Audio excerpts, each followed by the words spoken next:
Bienvenue dans cette troisième partie de formation.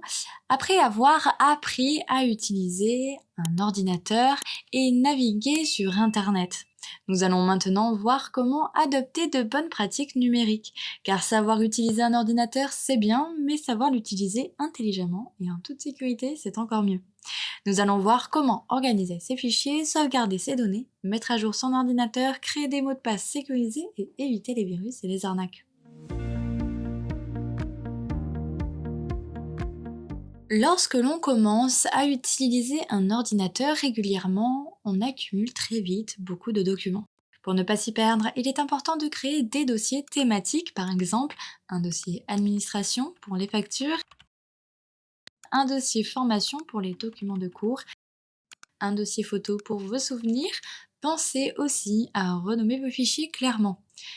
Un fichier nommé facture-électricité-février-2025.pdf sera bien plus facile à retrouver qu'un simple document 1.pdf. Cette organisation vous fera gagner beaucoup de temps au quotidien.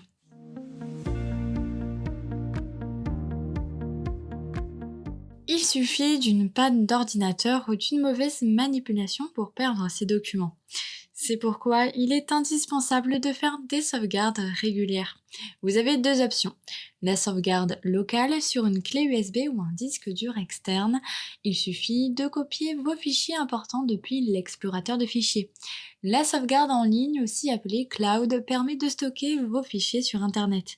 Des services comme Google Drive, Dropbox ou OneDrive offrent un espace de stockage personnel et gratuit. En cas de panne ou de vol, vous pourrez toujours récupérer vos fichiers, même depuis un autre appareil.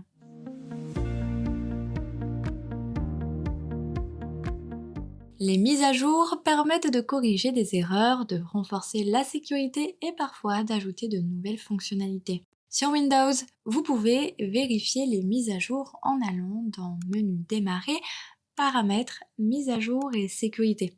Il est aussi important de mettre à jour vos logiciels essentiels, navigateur, internet, antivirus, suite bureautique, etc. Certaines mises à jour se font automatiquement, mais il est bon de les vérifier régulièrement.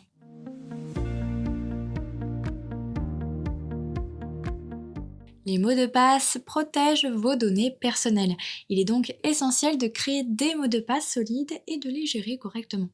Un bon mot de passe doit contenir au moins 12 caractères, des lettres majuscules et minuscules, des chiffres et des symboles. Par exemple, M majuscule, 0, N minuscule, C majuscule, arrobase, M minuscule, P minuscule, U minuscule, 5, 2025, point d'exclamation. Ne réutilisez jamais le même mot de passe pour plusieurs comptes. Et si vous avez du mal à les retenir, utilisez un gestionnaire de mots de passe comme Bitwarden, où vous pouvez aussi les noter dans un carnet dédié rangé en lieu sûr.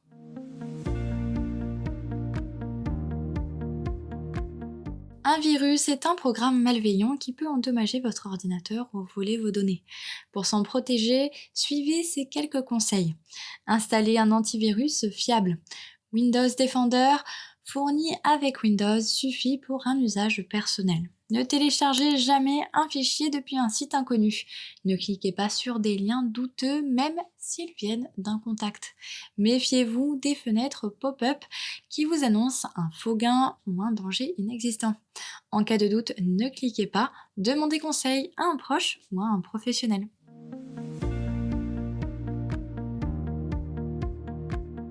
Voici quelques gestes simples à adopter régulièrement.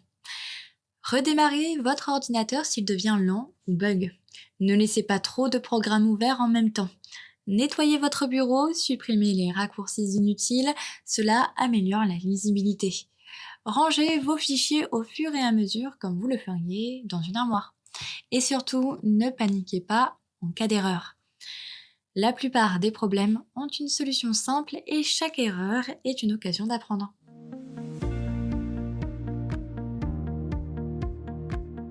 Adopter de bonnes pratiques numériques, c'est bien plus qu'un simple confort. C'est la garantie de travailler efficacement, de protéger vos données et de naviguer en toute sécurité. Organisez vos fichiers, pensez à sauvegarder, mettre à jour vos logiciels et créer des mots de passe robustes. Ce sont des réflexes essentiels pour devenir un utilisateur autonome et averti. Dans la prochaine vidéo, nous verrons ensemble quelques fonctions pratiques supplémentaires ainsi que des réflexes utiles pour résoudre les petits problèmes informatiques du quotidien. Merci pour votre attention et à très bientôt.